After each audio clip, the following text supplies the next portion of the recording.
نعوذ باللہ اللہ کریم ہمارے اوپر رحمت فرمائی، یہ وقت ہمیں دیکھنا نصیب نہ کرے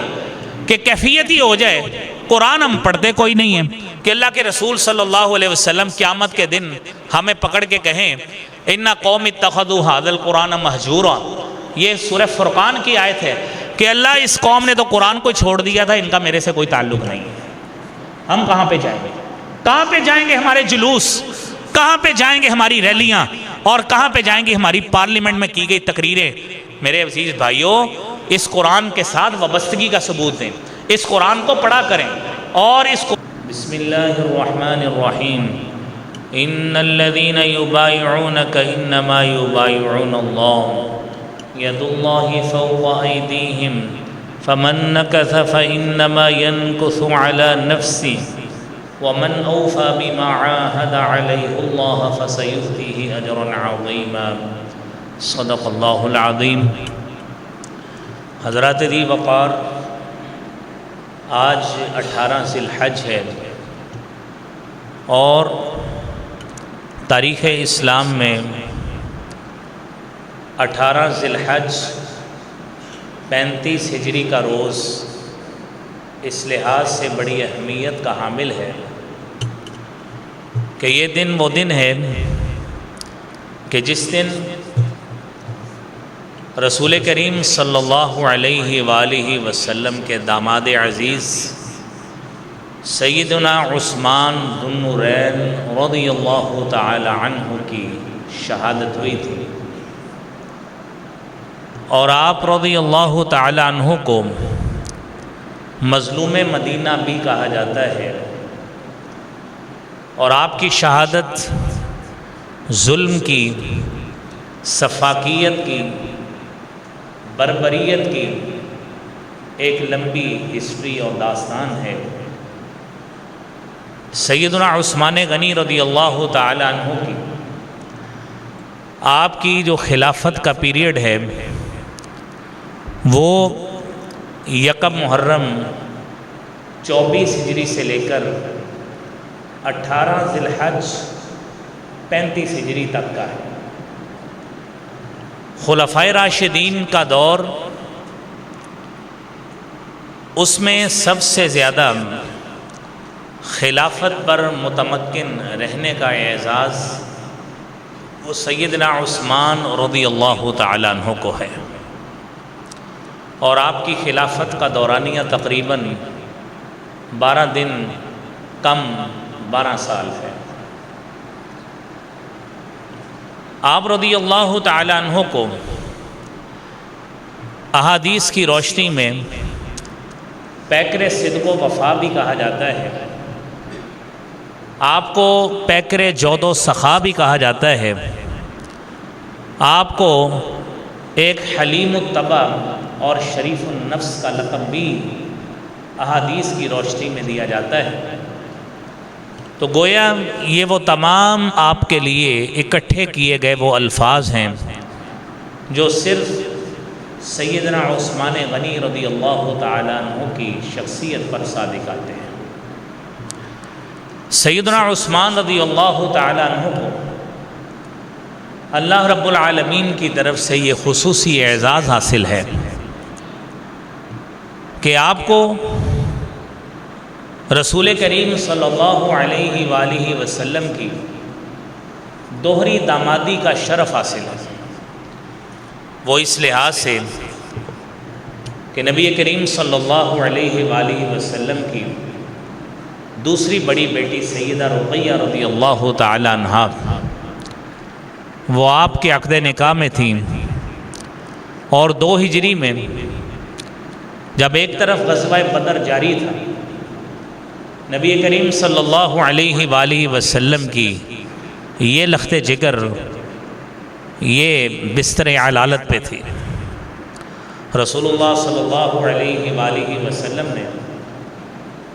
حضرت عثمان رضی اللہ تعالیٰ عنہ کو جنگ بدر میں شرکت سے روک دیا اور کہا کہ آپ میرے حکم کی تابع داری کرتے ہوئے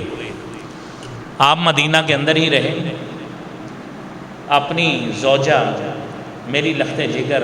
رقیہ کی تیمارداری کریں،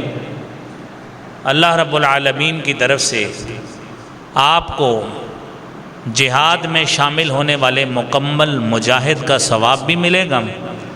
اور جو مال غنیمت ہوگا اس سے بھی آپ کو اس کا حصہ دیا جائے گا، کیونکہ آپ جانا چاہتے ہیں لیکن میں نے آپ کو روک دیا ہے، لہذا آپ نے نہیں جانا۔ عثمان غنی رضی اللہ تعالی عنہ کی شخصیت، اس کے کئی پہلو ہیں۔ یعنی آپ تصور کیجئے کہ آپ بنو امیہ کے وہ ابتدائی اشخاص میں واحد شخص ہیں جنہوں نے حضرت سیدنا صدیق اکبر رضی اللہ تعالی عنہ کی دعوت پر اسلام قبول کیا ہے، اور آپ ان 10 خوش نصیبوں میں شامل ہیں جنہیں عشرہ مبشرہ بھی کہا جاتا ہے۔ یعنی زندگی کا ایک پہلو یہ ہے جو آپ نے مکہ مکرمہ میں زندگی گزاری، ایک پہلو وہ ہے جو آپ نے مدینہ منورہ میں زندگی گزاری ہے،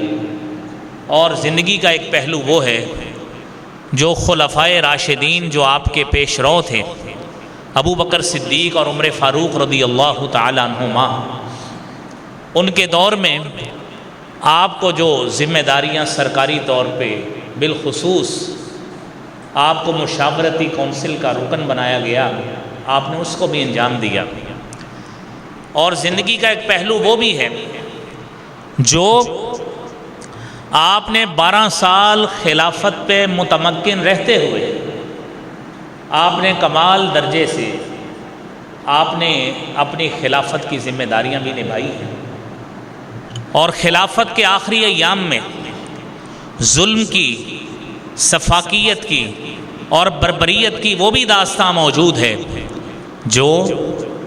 حضرت عثمان غنی رضی اللہ تعالیٰ عنہ پر ظلم کرتے ہوئے، جبر کرتے ہوئے آپ کے محل کو محصور کر دیا گیا۔ ضروریات زندگی کی اشیاء اندر نہیں جا رہی، یہیں پہ بس نہیں ہے، ظالموں نے، درندوں نے، سفاکوں نے بربریت کا مظاہرہ کرتے ہوئے حضرت عثمان رضی اللہ تعالیٰ عنہ پر روزے کی حالت میں اسی 18 ذی الحج کو آپ کی ذات پہ حملہ بھی کیا، قرآن کریم کی آپ تلاوت فرما رہے تھے، اور اسی کیفیت میں آپ کو شہید کیا گیا، یہی 18 ذی الحج 35 ہجری کا روز تھا۔ تو گویا یہ سارے پہلوؤں کا احاطہ کرنا کسی ایک سٹنگ میں ممکن نہیں ہوتا۔ ہم کچھ ان کے چند چیدہ کچھ زندگی کے خسائل اس حوالے سے بات کریں گے۔ اس میں زندگی کا ایک نمایاں پہلو آپ کا وہ ہے جو آپ نے خطبہ مسنونہ میں آیت سماعت فرمائی۔ نبی کریم صلی اللہ علیہ وآلہ وسلم نے 6 ہجری میں صلح حدیبیہ کے نام سے سیرت طیبہ میں، تاریخ میں ایک اہم واقعہ موجود ہے۔ رسول کریم صلی اللہ علیہ وآلہ وسلم اپنے 1400 صحابہ کے ساتھ عمرہ کرنے کی غرض سے مدینہ سے مکہ کی طرف روانہ ہوئے، اور آپ کو کچھ فاصلے پر حدیبیہ کے مقام پہ روک لیا گیا، اور سیدنا جابر بن عبداللہ رضی اللہ تعالی عنہ بیان کرتے ہیں، صحیح بخاری کی حدیث ہے 4154 نمبر، رسول کریم صلی اللہ علیہ وآلہ وسلم نے ان 1400 صحابہ کے حوالے سے آپ نے جو بات فرمائی، فرمایا انتم خیر اہل الارض، کہ اس وقت روئے زمین پر تم 1400 جتنے تعداد میں لوگ ہو جو میرے ساتھ آئے ہو، انتم خیر اہل الارض، روئے زمین پر تم سب سے بہترین لوگ ہو۔ اور صحابی خود بیان کرتے ہیں وَكُنَّا أَلْفًا وَأَرْبَعَمِائَةٍ، اور ہم اس وقت 1400 کی تعداد میں تھے جس وقت اللہ کے رسول صلی اللہ علیہ وآلہ وسلم نے یہ بات بیان۔ حضرات، نبی کریم صلی اللہ علیہ وآلہ وسلم نے اپنے اس پیغام کو پہنچانے کے لیے اہل مکہ تک، تاکہ وہ ہمارے اس ارادے سے واقف ہوں کہ ہمارا لڑنے کا کوئی ارادہ نہیں ہے، ہم کسی جنگ کے لیے نہیں آئے، ہم صرف عمرہ کرنے کی غرض سے آئے ہیں، جو ہمارے پاس مختصر سے ہتھیار ہیں وہ بھی ہمارے کورڈ ہیں، ہم نے وہ سونتے نہیں ہوئے۔ اس پیغام کو پہنچانے کے لیے آپ نے حضرت عثمان رضی اللہ تعالیٰ عنہ کو منتخب کیا کہ آپ ہماری سفارت کاری کریں اور جائیے اہل مکہ تک ہمارا یہ پیغام پہنچائیے۔ کیفیت یہ بنی کہ معمول سے زیادہ تاخیر ہوئی حضرت عثمان رضی اللہ تعالیٰ عنہ کی واپسی کو۔ حضرت عثمان نے جب یہ پیغام پہنچایا تو اہل مکہ نے، ان کے سرداروں نے حضرت عثمان کو کہا کہ آپ کو اجازت، آپ یہاں پہ طواف بھی کریں، آپ یہاں پہ عمرہ بھی کریں، کیونکہ آپ صاحب ثروت آدمی تھے، تجارتی غرض سے آپ کا آنا جانا بھی رہتا تھا۔ لیکن عثمان غنی رضی اللہ تعالیٰ عنہ کی شخصیت نے، آپ کی ایمانی غیرت نے اس بات کو گوارا نہیں کیا کہ جس محبوب پیغمبر جناب محمد الرسول اللہ صلی اللہ علیہ وآلہ وسلم کی وساطت سے اللہ رب العالمین نے ہمیں ہدایت کا رستہ دکھایا ہے کہ وہ نبی تو عمرے سے اور طواف سے محروم رہے اور ان کا مرید اور ان کا صحابی اس شرف سے اپنے آپ کو مستفید کر لے، یہ ممکن نہیں ہے۔ ایک عجیب قسم کا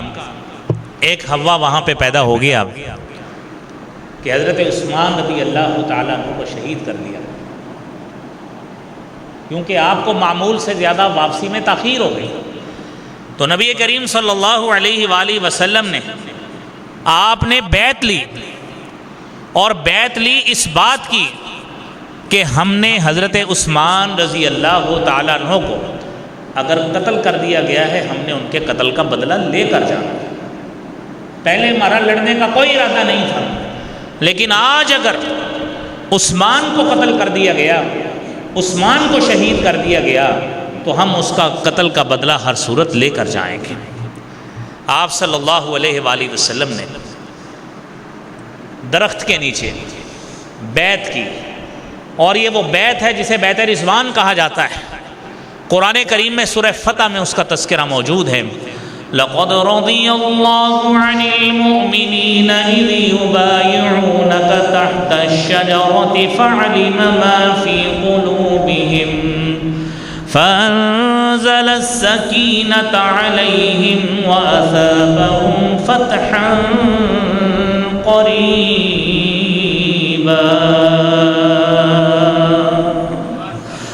اللہ رب العالمین راضی ہو گیا ان مومنوں سے، اِذْ يُبَايِعُونَكَ تَحْتَ الشَّجَرَةِ، جب یہ آپ کے 1400 ساتھی آپ کی درخت کے نیچے بیعت کر رہے تھے، آپ سے وعدہ کر رہے تھے۔ کس بات کا وعدہ کر رہے تھے؟ وعدہ اس بات کا کر رہے تھے، اور وعدہ آپ سے نہیں، در حقیقت اللہ رب العالمین سے کر رہے تھے۔ ان الذين يبايعونك انما يبايعون الله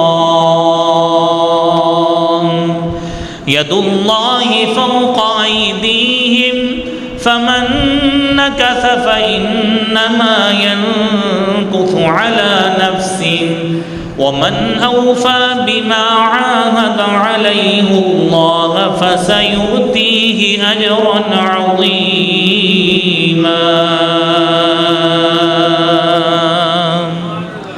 جنہوں نے آپ سے بیعت کی ہے، آپ سے وعدہ کیا ہے،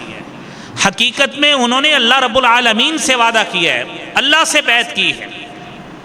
اور آپ صلی اللہ علیہ وسلم نے صحابہ کرام کے جب آپ نے بیعت لی، آپ نے فرمایا یہ میرا ہاتھ ہے، یہ عثمان کا ہاتھ، ید اللہ فوق ایدیہم، اللہ کا ہاتھ، اللہ کی معاونت، اللہ کی مدد اس سب میں شامل ہے۔ اور میرے عزیز بھائیوں، نبی کریم صلی اللہ علیہ وآلہ وسلم نے یہ جو سارا معاملہ کیا ہے وہ ایک شخص کی بنا پہ کیا جس کا نام عثمان غنی رضی اللہ تعالی۔ اور عزیز بھائیوں، نبی کریم صلی اللہ علیہ وآلہ وسلم نے صحیح بخاری کی 4066 نمبر حدیث کے مطابق فرمایا ہذہ ید عثمان،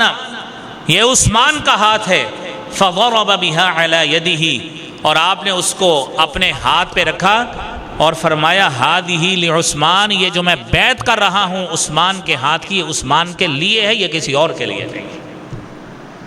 اور اس بیعت کو صحابہ کرام نے میرے بھائیوں تا دم دیر اس کو نبھایا ہے، شہادت عثمان تک نبھایا ہے، اور اس انداز سے نبھایا کہ جب حضرت عثمان رضی اللہ تعالیٰ عنہ پر باغیوں کی طرف سے اور ان بغاوت اور یورش زدہ لوگوں کی طرف سے مختلف قسم کی ڈیمانڈز اور مختلف قسم کی حرکتیں سامنے آئیں، تو صحابہ کرام میں سے سیدنا علی رضی اللہ تعالیٰ عنہ، سیدنا معاویہ رضی اللہ تعالیٰ عنہ، سیدنا حسنین رضی اللہ تعالیٰ عنہما،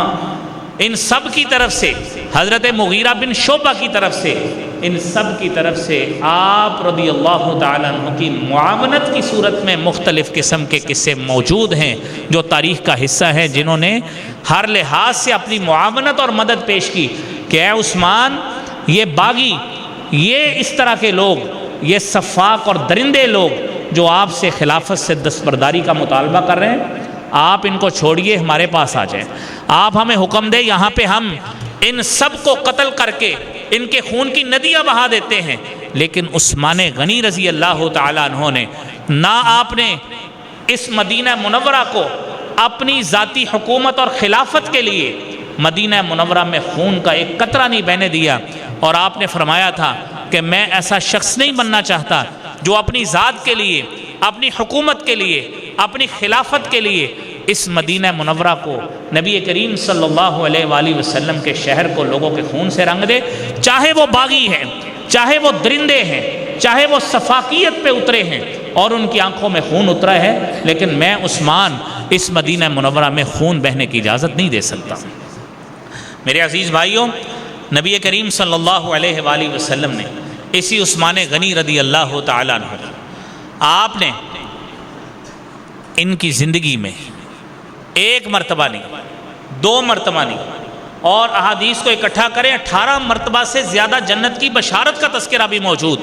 لیکن اس واقعے کو عرض کرنے سے پہلے آپ کو آپ کی زندگی میں شہادت کی بشارت بھی دی گئی۔ کیسے؟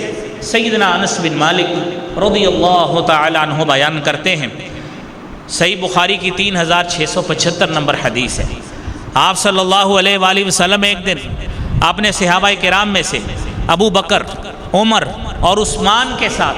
آپ احد پہاڑ پہ چڑھے، اور پہاڑ میں جنبش پیدا ہوئی۔ نبی کریم صلی اللہ علیہ وآلہ وسلم فرمانے لگے، اسقط احد، اے احد ثابت قدم رہو، ہلیے مت، فإن علیک نبی، آپ کے اوپر ایک اللہ کا نبی ہے، وصدیق، ایک صدیق ہے، وشہیدان،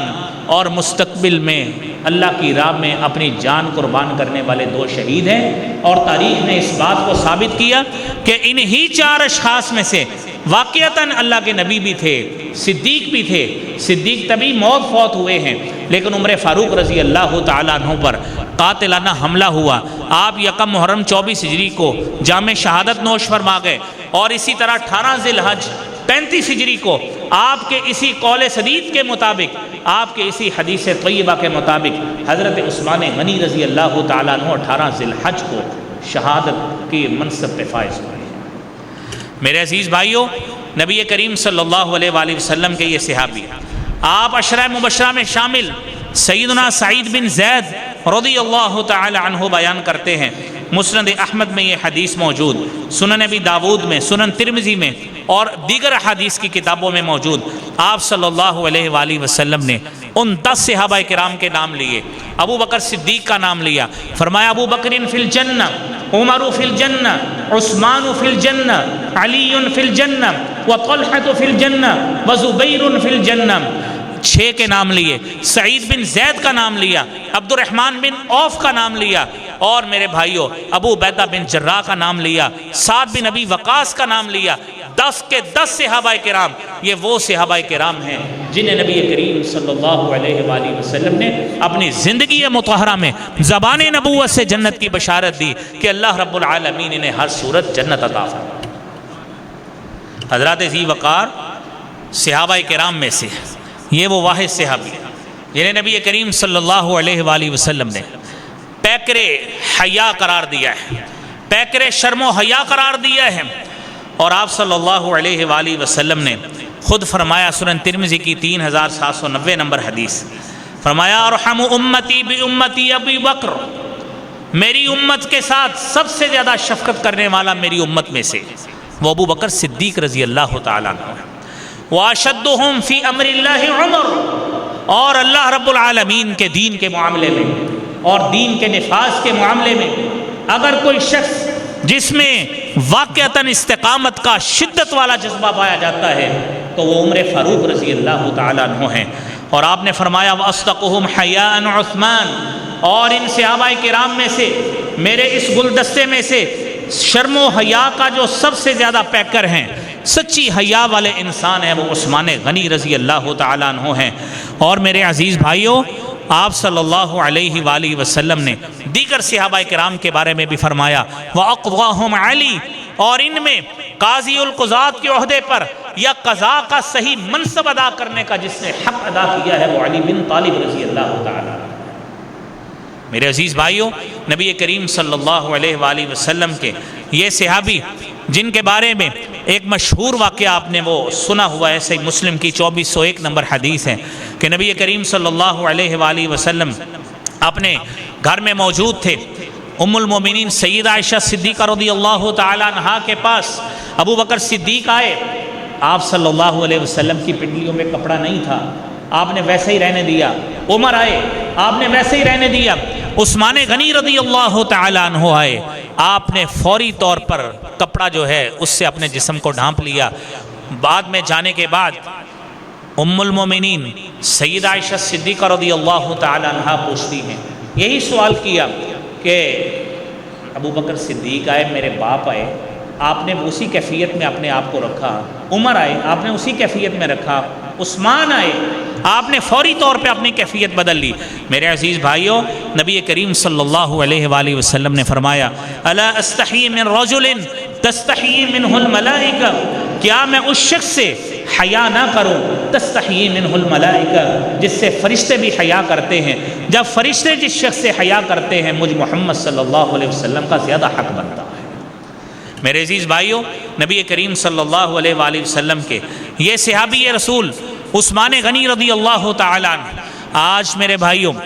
امت مسلمہ بالخصوص پاکستان میں حکومت پاکستان آج یوم تقدیس قرآن منا رہی ہے۔ کس بنا پہ منا رہی ہے؟ اس بنا پر کہ قرآن کریم کی عرب ملک یہ یورپ کے ملک سویڈن میں اس کی توہین کی گئی۔ لیکن میرے بھائیوں مسلمانوں اس بات کو ساتھ سمجھیے کہ وہ تو غیر مسلم ہیں، ان کا تو اس پہ ایمان ہی نہیں ہے، لیکن اس مسلمان نے اس قرآن کے ساتھ کس طرح کا محبت کا ثبوت دینا ہے، یہ محبت عثمان غنی رضی اللہ تعالیٰ عنہ سے سیکھیے۔ عثمان غنی رضی اللہ تعالیٰ عنہ کا قرآن کے ساتھ کیسا پیار تھا، اس حدیث کو سن کر پھر اپنا جائزہ لیجئے کہ جو پیار جو محبت عثمان غنی رضی اللہ تعالیٰ عنہ نے قرآن کریم کے ساتھ کمٹمنٹ کی صورت میں، تلاوت قرآن کی صورت میں اور قرآن کریم کی تلاوت کے شیڈیول کے حوالے سے جو مداومت، جو ہمیشگی، جو پختگی جو انہوں نے اپنی زندگی کا حصہ بنایا ہوا تھا، کیا ہمارے اندر موجود ہے؟ میرے عزیز بھائیوں سنیے، صحابی رسول یہ صحابی کیا کہتے ہیں؟ کہتے ان القبر اول منازل الاخرہ، یہ قبر یہ آخرت کی منازل میں سے پہلی منزل ہے۔ فَإِن نَجَا مِنْهُ، اگر بندہ اس سے نجات پا گیا، فَمَا بَعْدَهُ أَيْسَرُ مِنْ، اس کے بعد والا جو منظر ہوگا یا اس کے بعد کی جو منازل ہوں گی وہ آسان ہوں گی، لیکن اگر بندہ یہاں پہ پھنس گیا فَمَا بَعْدَهُ أَشَدُّ مِنْ، وہ اس سے بھی زیادہ سخت منظر ہوگا۔ اور پھر فرماتے ہیں کہ میں نے اللہ کے نبی صلی اللہ علیہ وآلہ وسلم کو یہ کہتے ہوئے سنا مَا رَأَيْتُ مَنظَرًا قَطُّ إِلَّا وَالْقَبْرُ أَفْضَعُ مِنْ، میں نے جتنے بھی مناظر اور جتنے بھی مناظر کا تذکرہ میں نے آج تک یا اپنی آنکھوں سے جو چیزیں دیکھی ہیں ان سب میں زیادہ خوفناک، سب سے زیادہ کربناک جو منظر ہے وہ میرے بھائیوں وہ قبر کا منظر ہے۔ اور حضرت عثمان غنی رضی اللہ تعالیٰ عنہ جب قرآن پڑھتے تھے، آیات بینات پڑھتے تھے، تو حقیقی معنوں میں اسی کا مصداق بنتے تھے جو نبی کریم صلی اللہ علیہ وسلم قرآن پڑھتے ہوئے اور تلاوت آیات بینات کرتے ہوئے، جس طرح صحابی بیان کرتے ہیں وفی صدری عزیز کا عزیز الرحا، آپ کے سینے سے اس طرح کی آوازیں آتی تھی جس طرح چکی کا پتھر ایک دوسرے پتھر کے اوپر چلتا ہے، اور دوسری حدیث کے مطابق کا عزیز المرجل، جس طرح ہنڈیا کے ابلنے کی آواز ہوتی تھی، اللہ کے رسول صلی اللہ علیہ وآلہ وسلم کے سینے سے اس طرح گڑ گڑانے کی آوازیں آیا کرتی تھی۔ آج کا مسلمان میرے بھائیوں قرآن کریم کے ساتھ اس طرح کی اگر محبت کرے گا تو کسی غیر کو جرت نہیں ہوگی کہ مسلمانوں کی اس کتاب کی کوئی توہین کا مرتکب ہو۔ میرے عزیز بھائیوں، صحابی عثمان غنی رضی اللہ تعالی عنہ کیسے قرآن پڑھتے تھے؟ کان عثمان بن عفان یفتتح لیلۃ الجمعہ، جمعہ کی رات کو آپ قرآن کریم کا آغاز کرتے تھے بالبقرہ الی المائدہ، سورہ بقرہ سے لے کر سورہ مائدہ تک جمعے کی رات۔ آج جمعے کی رات ہے، تصور کیجئے کہ آج ہم نے کتنا قرآن پڑھا ہے، اور پھر اس کے بعد وَبِالْأَنْعَامِ إِلَىٰ هُودَ وَيُوسُفَ إِلَىٰ مَرْيَمَ وَبِطَٰهَ إِلَىٰ طَاسِيم میم فرعون، یعنی سورہ قصص تک، اور پھر سورہ عنکبوت سے سورہ صاد تک، اور پھر سورہ زمر سے سورہ رحمان تک، ثم یختتم، 7 دنوں میں قرآن ختم کرتے تھے۔ فیفتتح لیلۃ الجمعہ، جمعے کی رات کو آپ قرآن کا آغاز کرتے تھے، ویختم لیلۃ الخمیس، اور جمعرات کی رات کو آپ اس قرآن کریم کی تلاوت کی انتہا کرتے تھے۔ میرے مسلمان بھائیوں، آج ہم صحابہ کرام کا تذکرہ تو سنتے ہیں، عشرہ مبشرہ کا تذکرہ تو سنتے ہیں، خلفائے راشدین کا تذکرہ تو سنتے ہیں، اور اپنے دل کو بھی بہلاتے ہیں، اپنے ایمان کو بھی تازہ کرتے ہیں۔ سارا کچھ کرنا چاہیے، مسلمان کے ایمان کا حصہ ہے کہ ان صحابہ کرام کے تذکروں کو اپنے گفتگو کا حصہ بنائے، اور ان کے حوالے سے جو ان کا قرآن کریم کے ساتھ عمل تھا، جو قرآن کریم کا ساتھ انہوں نے نبھایا ہے، مسلمانوں کو بھی نبھانا چاہیے۔ لیکن میرے بھائیوں تصور کیجئے،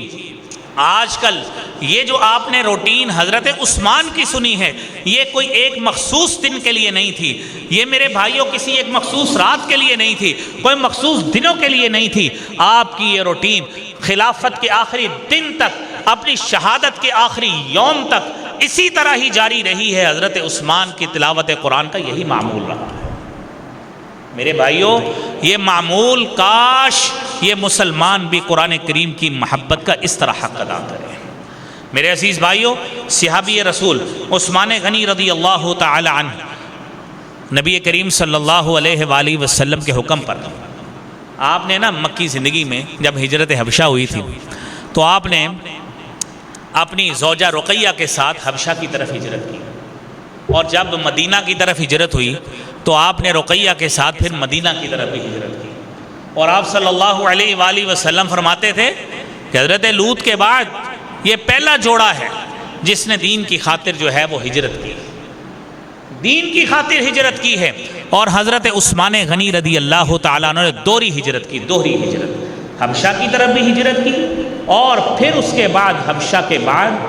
آپ نے مدینہ منورہ کی طرف بھی ہجرت کی۔ میرے عزیز بھائیوں، ہماری کیفیت یہ ہے کہ ہمارے سامنے دین کی دھجیاں بکھر رہی ہوں، مساجد میں ہمیں نماز نہ پڑھنے دی جا رہی ہو، نہ ہم مساجد میں نماز پڑھ سکے، نہ ہم قرآن پڑھ سکے، اور نہ ہم آزادی سے عبادت کر سکیں۔ لیکن آج کا مسلمان پھر بھی بھاگا بھاگا کبھی کسی ملک میں جاتا ہے، اپنے دارالاسلام کو چھوڑ کر، مسلم ممالک کو چھوڑ کر ان ممالک میں جا کے صرف دنیاوی غرض سے پیسہ کمانے کی خاطر جاتا ہے، اور بعد میں جا کے کف افسوس ملتا ہے کہ میرے پاس نماز پڑھنے کے لیے مجھے وقت نہیں ملتا، مجھے وقت دیا نہیں جاتا، مجھے آزادی نہیں ہے۔ اور بھائی، آپ کو کس پاگل نے، نکمے نے یہ بات کا سبق دیا ہے کہ آپ اپنے مسلمان ملک کو چھوڑ کر اس ملک میں چلے جائیں جہاں پہ نہ نماز پڑھنے کی آزادی ہے، نہ قرآن پڑھنے کی آزادی ہے، نہ آپ کو دینی اقدار پہ عمل کی آزادی ہے؟ آپ کیوں ایسے ملک میں جاتے ہیں اور شریعت کی واقعتاً پھر نافرمانی کے مستحق بنتے ہیں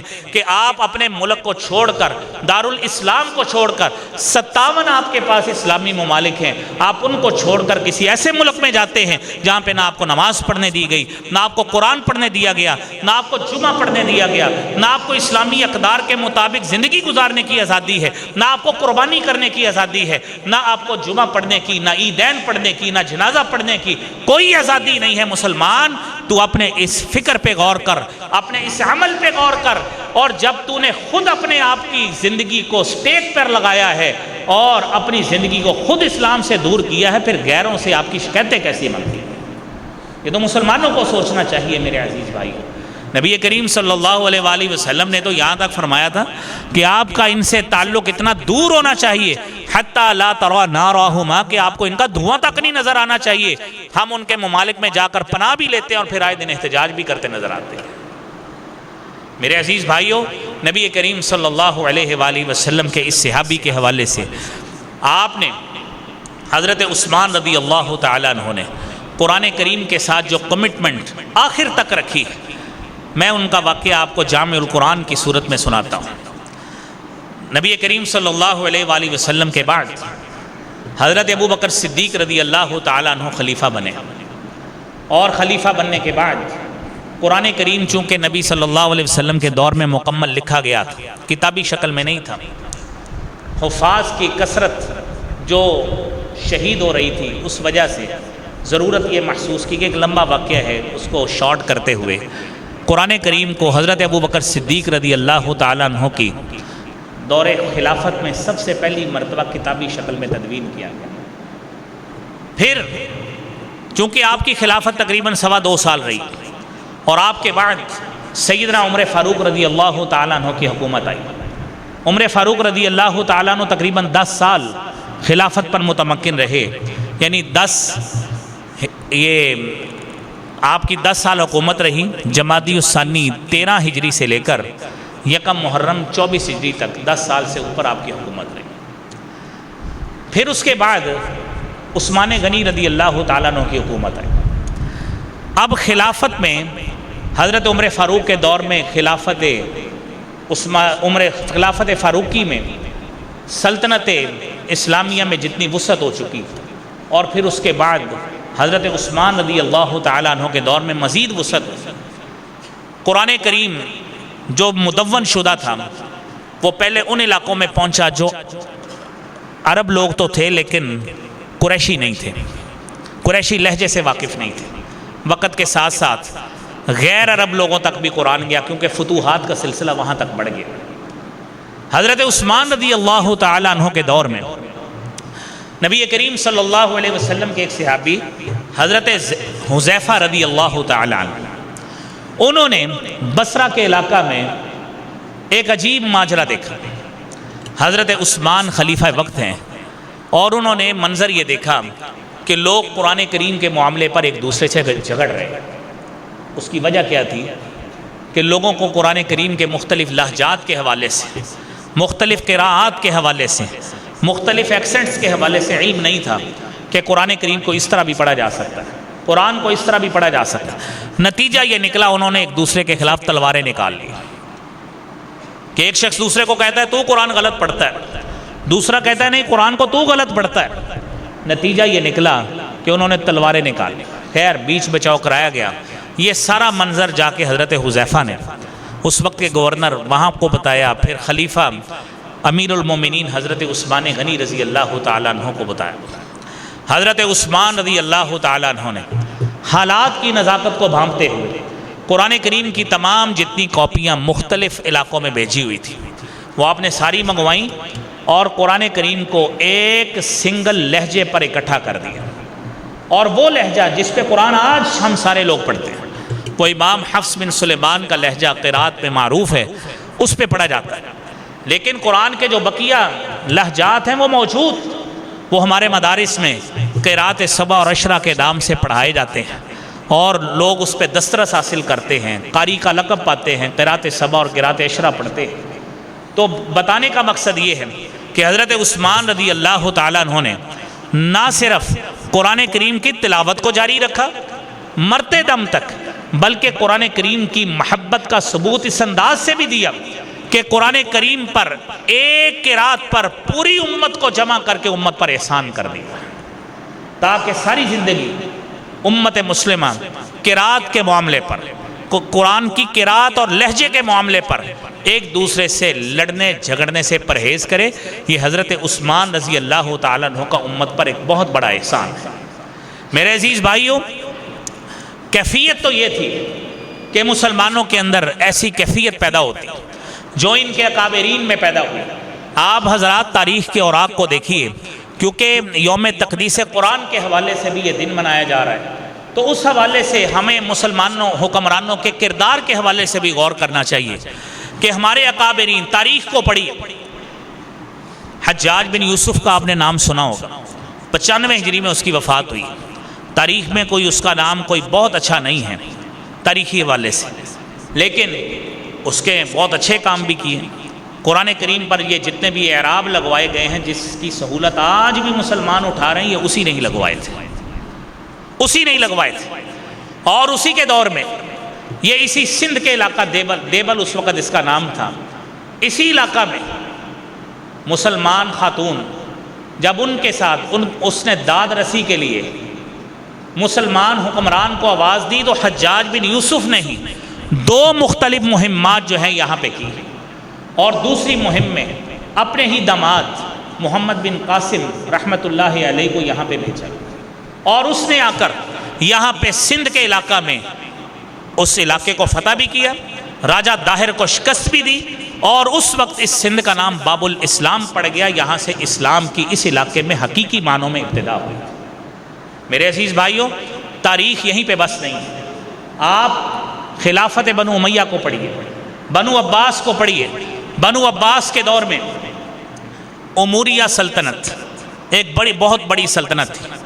خلیفہ معتصم باللہ بنو عباس کا ایک حکمران تھا۔